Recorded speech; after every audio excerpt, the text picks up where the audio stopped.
Eh, Mohon maaf ya, ini narasumbernya agak nggak punya jawaban. Wah, pertanyaan sulit nih. Saya kurang tahu kalau mulainya kapan. Udah lama banget sih pasti. Kalau buat lucu-lucuan biasanya kayak sama orang tua dikasih uang di dalam angpau kayak gitu. Aku merayakan Imlek.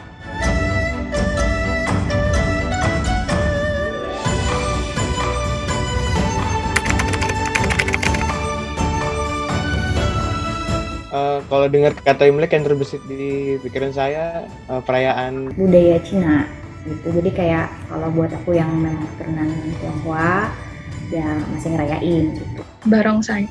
Yang pasti yang pertama semua serba merah. Apalagi kalau kita jalan-jalan ke mall gitu, semuanya udah dihiasin semua dengan warna yang serba merah. Mau itu lampionnya merah, baju-baju gitu. Dan yang terbesit pertama kali selain warna merah adalah Angpau. Terus kumpul keluarga itu juga bisa dibilang kewajiban setiap Imlek sih. Banyak makanan, angpau pastinya.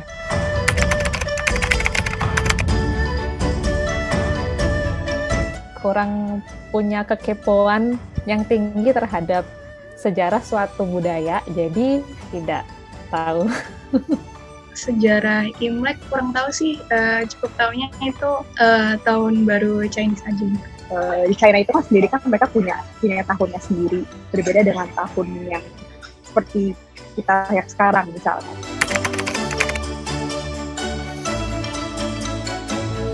Saya merayakan Imlek. Kalau saya sendiri enggak sih, saya enggak merayakan Imlek.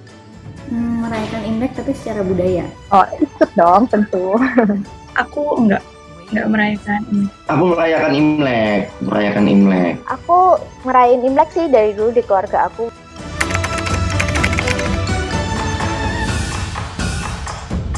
Wah, pertanyaan sulit nih. Ada di Indonesia sejak kapan nggak tahu. Nggak tahu.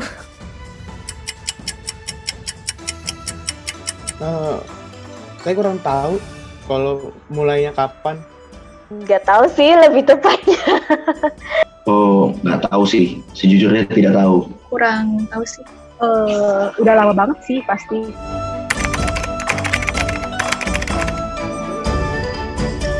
Pertama-tama pasti kita diajak untuk datang ke rumah orang yang paling tua. Terus nanti kita kayak dapat blessing sebagai balasannya. Kumpul keluarga besar, kita makan-makan. Teman-teman kadang suka open house juga, jadi saya menghargai mereka dengan ya kalau misalnya mereka ngajak saya untuk datang ke rumahnya, saya datang. Kalau buat lucu-lucuan biasanya kayak sama orang tua dikasih uang di dalam angpau kayak gitu. Tapi buat lucu-lucuan aja. Sembayang ke leluhur dengan ada kue-kue gitu di depan foto-foto leluhur.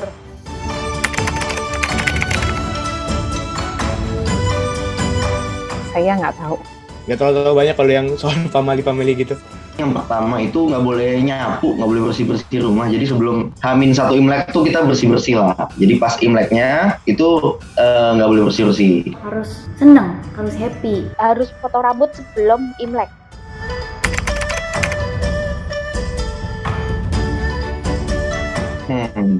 Susah juga nih. Imlek itu kan tahun yang baru, jadi makna yang menurut aku ya udah segala sesuatu kita mulai lagi dengan lembaran yang baru. Imlek itu menjadi salah satu ajang buat kita saling bertoleransi lah untuk satu sama lain. Buat saya sih kumpul keluarga ya.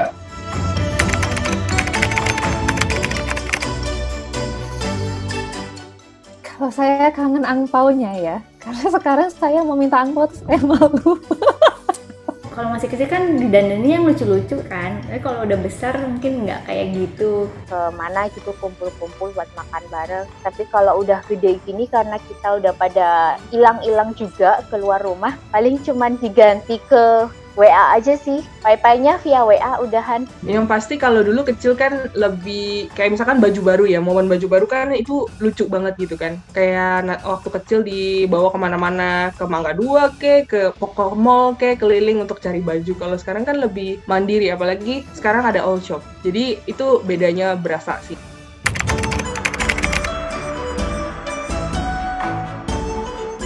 Sebenarnya kumpul keluarga tuh cukup menyenangkan sih. Maksudnya terutama sama sepupu-sepupu ya, karena kita punya banyak sepupu. Ketika Imlek tuh biasanya ngumpul. Ketemu keluarga, ada mungkin baju baru, terus makan-makan bareng. Terus di kumpul-kumpulnya yang kita kangenin pastinya. Pastinya kumpul keluarganya sih gitu. Kalau misalkan mungkin sebelum pandemi kita nggak khawatir ya mau kumpul keluarga, mau di rumah siapapun kita tinggal datang gitu loh. Tapi kalau sekarang kan lebih nanya bisa nggak ya kira-kira datang, terus kayak siapa aja nih yang bakal datang kayak gitu.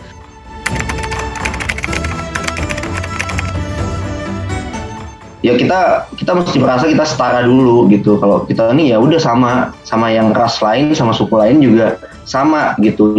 Open minded, toleransi, dan juga kita harus punya mindset bahwa kita hidup belum tentu benar, belum tentu kita yang paling betul. Selama itu perayaan atau apapun culture itu tidak merugikan pihak yang lain, kita harus bisa toleran gitu. Menurut aku selama masih nggak merugikan, ya udah jalanin aja dan ikutin aja alurnya.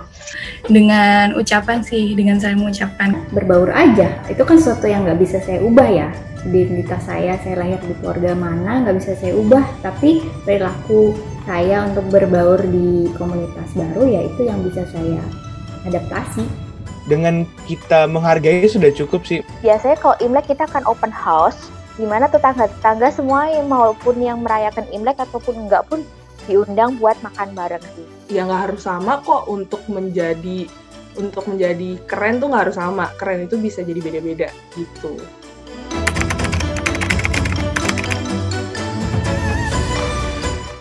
Semoga feel itu masih tetap terjaga ya, sama seperti Imlek-Imlek di tahun-tahun sebelumnya sih, bisa ngumpul bareng keluarga. Semoga semua yang merayakan Imlek di tahun ini bisa saling menguatkan satu sama lain di tengah kondisi pandemik yang tidak menentu ini. Sehat-sehat semua, dijalani dengan happy. Berdoa juga pandemi cepat berlalu supaya Imleknya balik normal dan bekerja normal untuk segala aspek. Ya diharapin untuk bisa saling toleransi aja. Selamat Imlek, dan kita sesama orang Indonesia bisa saling menghargai. lebih toleransi ke teman-teman yang rayain. Aku lebih pingin ngucapin gitu, karena selama ini mungkin nggak keinget, mungkin ingetnya kalau Natal atau Lebaran aja kayak gitu, tapi kalau hari Imlek belum pernah khusus ngucapin kayak gitu sih. Pandeminya cepet berakhir kali ya gitu, jadi nggak ada worry-worry yang terlalu berlebihan juga. Semoga di tahun ini walaupun kita nggak bisa kumpul-kumpul, tapi spirit Imleknya, spirit tahun barunya tetap rasakan. Lalu semoga di tahun ini nanti banyak rezeki juga yang melimpah. Tahun depan semoga COVID ini segera berlalu, jadi kita bisa kumpul-kumpul lagi, makan-makan lagi, terus dari angpau. Dari hasil sharing tadi, kita udah tahu nih geng, kayak gimana sih harapan dan pendapat mereka tentang makna perayaan Imlek. Sekarang kita juga mau kasih tahu gimana asal mula perayaan Imlek bisa ada di negara kita. Saat ini yang kita semua tahu, perayaan Imlek di Indonesia udah terbuka dan juga dijadikan sebagai hari libur nasional. Tapi kamu tahu nggak sih kalau dulu perayaan Imlek nggak terbuka kayak sekarang ini? Sekitar tahun 1968 sampai tahun 1999, dengan instruksi Presiden nomor 14 tahun 1967, perayaan Imlek di Indonesia dilarang untuk diselenggarakan di depan umum. Rezim Orde Baru di bawah pemerintahan Presiden Soeharto melarang hal yang berbau Tionghoa, di antaranya Imlek untuk dirayakan secara terbuka. Lalu tanggal 9 April 2001, Presiden Indonesia keempat yaitu Gus Dur ngeluarin keputusan presiden yang meresmikan Imlek sebagai hari libur fakultatif atau hanya berlaku bagi mereka yang merayakannya. Lalu, pada era pemerintahan Presiden Indonesia kelima, Ibu Megawati menetapkan Imlek sebagai hari libur nasional pada tahun 2003. Kamu tahu nggak kalau sebutan Imlek cuma ada di Indonesia loh? Karena di Cina sendiri istilahnya adalah Chuanjie, yang bisa diartikan sebagai festival menyambut musim semi. Kalau di Indonesia kan nggak ada musim semi, makanya tahun baru Cina disebut Imlek. Perayaan Imlek di Cina sendiri biasanya dilakukan selama 15 hari, seperti layaknya perayaan Lebaran untuk umat Muslim di Indonesia. Terus kenapa sih disebut Imlek? Sebutan Imlek berasal dari proses serapan penduduk Indonesia terhadap istilah Hokkien, Yinli, yang artinya lunar kalender. Tahun baru Imlek mengandung perhitungan penanggalan berdasarkan peredaran bulan, atau lunar kalender. Kalau berdasarkan perhitungan kalender Gregorian atau kalender internasional, peringatan Tahun Baru Cina ini jatuh di bulan Januari atau Februari. Nah, setelah dapat izin untuk ngerayain Imlek secara terbuka di Indonesia, mulai banyak masyarakat yang bikin perayaan dan tradisi-tradisi unik buat ngerayain Imlek bersama keluarga atau kerabat mereka. Tradisi perayaan Imlek sendiri identik dengan warna merah. Selain itu juga ada bagi-bagi angpau dan tentunya ada hidangan khas Imlek. Nah, ada juga nih yang pasti sering kamu lihat, seperti tarian barongsai. Tapi, kamu tahu nggak sih makna di balik tradisi-tradisi itu? Penasaran kan kenapa Imlek identik dengan warna merah? Ternyata dekorasi bernuansa serba merah ini dilakukan karena warna merah dianggap melambangkan keberuntungan dan kesejahteraan.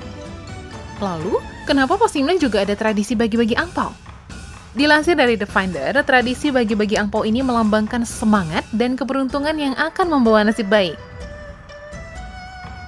Pemberi angpau biasanya pasangan yang sudah menikah dan penerimanya yang belum menikah atau anak kecil.